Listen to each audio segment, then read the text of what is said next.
ஜனமே, victory gospel search விடுதலையின் சுவிசேஷ சபை வழியாய் உங்களுக்கு கிருபையும் சமாதானமும் உண்டாவதாக. இன்று தேவன் உங்களுக்கு தரும் ஆவிக்குரிய மன்னா என்ன அப்படின்னா, ஏசாயா 51:4.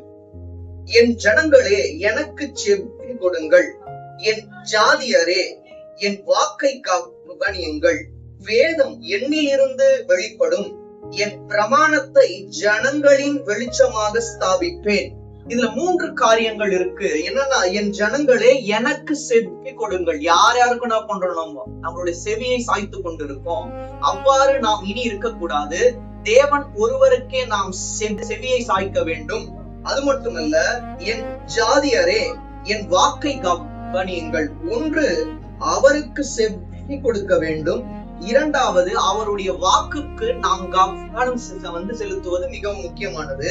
வேதம் யாருகிட்ட இருந்து வெளிப்படணும்னா, தேவன் கிட்ட இருந்து தான் வெளிப்படும். ஏதோ வேதம் தானாக உருவாகவில்லை.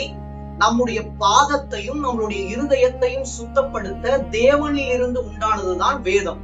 அதனால அந்த வேதத்தை நாம் ஒரு புதையலை போல நாம் பின்பற்ற வேண்டும், அதை பாதுகாக்க வேண்டும். அது மட்டுமல்ல, அவருடைய பிரமாணம் எப்படி இருக்கா, நாம் அனைவருக்கும் ஒரு வெளிச்சமாக இருக்கிறது. அதனால் அவருடைய பிரமாணங்களை நாம் விட்டு விலகாமல் அதை கடைபிடிப்போமானால் அவர் நமக்கு நித்திய வெளிச்சமாக வாழ்நாள் முழுவதும் அவர் ஆளுகை செய்ய வல்லவராய் இருக்கிறார். தேவன் தாமே உங்கள் யாவரையும் ஆசீர்வதிப்பாராக. ஆமென்.